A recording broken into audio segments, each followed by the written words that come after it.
You don't need another morning routine. You may need something very different. Morning routines are everywhere. We see them everywhere we go.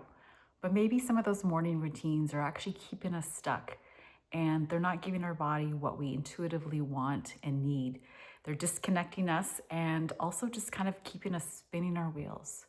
So in today's video, I'm going to talk about different ways we can look at our morning routine, why oftentimes they don't work for everyone, and looking at a new way of looking at our morning routines, kind of understanding what works best for us and not following everybody else's noise.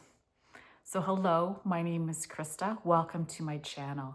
And I want to talk about this topic because I personally have experience with morning routines. I have been someone who has tried to optimize her morning routines. Have looked at other people's. I've tried various different things, added things, taken away things, tried this and tried that. And over time, you start to realize it's just sometimes too much and not what I need. And so that's what I want to talk about with you today as well too.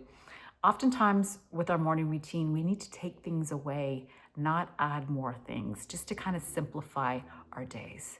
So today we're going to talk about morning routines, and one way we can kind of shift some of this to kind of have a new way of thinking about our morning routine. So as you know, they're everywhere. Everyone has a different opinion. There's influencers, there's books you can read, there's videos you can watch.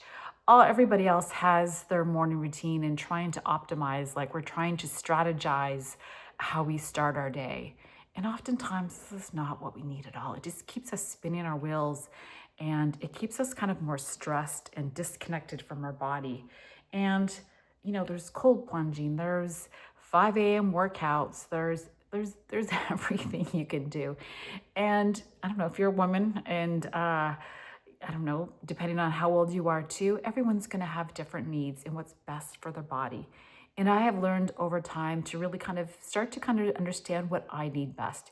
And also this can shift over time depending on what season of life that you're in.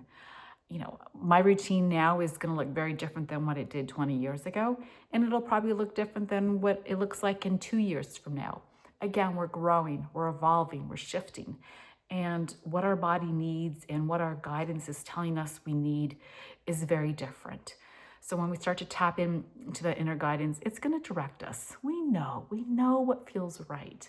When you kind of gravitate towards something that feels good in your body and something that doesn't. So for you, that might mean hitting the snooze button maybe one time in the morning. It might mean bringing your warm cup of coffee or tea back into bed with you and just being there and opening your window and listening to the birds in the morning sing their song, listening to the woodpeckers outside your window. That's what I'm doing right now. And it's lovely. It might mean maybe going for a morning walk with your dog. It might mean sitting out at sunrise, and listening to the birds. It might mean doing a morning workout or whatever it is. There's so many different ways, but I think it's really important that we learn to personalize what is best for us and not take on what everybody else is telling us to do. Because then we're disconnecting again and we're kind of looking to external source of what's best for us instead of letting our own inner wisdom guide us and direct us to what is that. And oftentimes it just becomes a bit more of a performance, like something we can check off our list and something that we need to optimize and always better, faster, stronger. Like, no, not for our morning routine. I think it's just a different way of looking at least that's what I'm experiencing now too. And I think sometimes some of these morning routines can actually become kind of build more pressure. And that's really not the intention of a morning routine. All right. So I think again, it's tuning into what works best for us, letting all the external noise go and really kind of listening to the whispers and not ignoring your needs, really thinking about what works best for you. Maybe you journal about your ideal morning. If I had my ideal morning, what would I do? There's a good starting point right there. Just if I could do whatever I want to do, maybe write that out or just say that out loud and see what comes up. You might surprise yourself and then maybe pick something. Pick 1 or 2 things and then incorporate that into your routine. And again, that's how you're creating what works best for you as well too. And you know, some of these morning routines, as I mentioned before, they can just really disconnect us with what's true for us, because we're always outsourcing, we're trying to optimize, and we're starting to outsource our needs. And I'm really kind of guiding you, wanting you to kind of get back in tune with yourself and what works best for you. So slowly over time, and every day we wake up and we have a morning routine, but it's just really making it your own as well too. And it's you know, obviously some of these morning routines, these optimal ones, they're just, sometimes you're just going through the motions. You're just doing it, but you're not even attached to it. You're not feeling what you're feeling. And that's kind of, there's no point in that as well too. So again, just be aware of your morning routine, what works best for you. Maybe journal about this, talk out loud. Think of what makes you happy, what makes you joyful, what makes you feel supported and makes you feel like you, and then start to incorporate that into your life.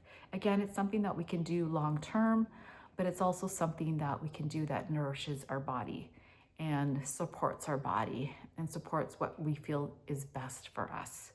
That's the best morning routine. That's what you want to do. And it doesn't need to be perfect. Again, it's consistency. It's doing something that you know has your best interest at heart, and let go of the guilt, let go of all the hype, let go of the, 12-step morning routine and all that kind of stuff. We don't need that. We don't need this at this point, especially in this point in our life. We don't need this. So again, I just want you to kind of get back to yourself, feel what's best for you, feel what's true, makes you feel good, and really let go of the noise. That's what I really like you to do. Let go of all the noise and kind of get back into your own body and listen to what is guiding you. All right, and you won't go wrong with that. Trust what you're hearing, and then start to act on what you're hearing, and you will never go wrong, I promise you. So I'm going to end that here. I do want to give you one other video that I think that might support this video as well too, in case you want a little additional support. I have a video just to, how to listen to your voice in everyday life, because, our inner voice is speaking to us all day long, from first thing in the morning all the way through. Oftentimes we don't hear that little voice because there's so much noise going on and there's just pressure, and we just don't hear it. But it's always speaking to us in these very subtle little whispers. So I'd love for you to connect with that. So I'm going to put that other video down in the description in case you're interested. You can check that out as well too. If you are wanting some help with this to support you, you can always reach me. There's a description. There's a link in the description, and we can kind of go from there as well too. Anyway, I hope you have a lovely day. Thank you for watching this video. Thank you for your support. And again, let go of all the noise. Do what is best for you, and you will not go wrong. And make your morning routine something that feels aligned, where you feel nourished, and it just makes you feel lovely. All right, take care. Bye-bye.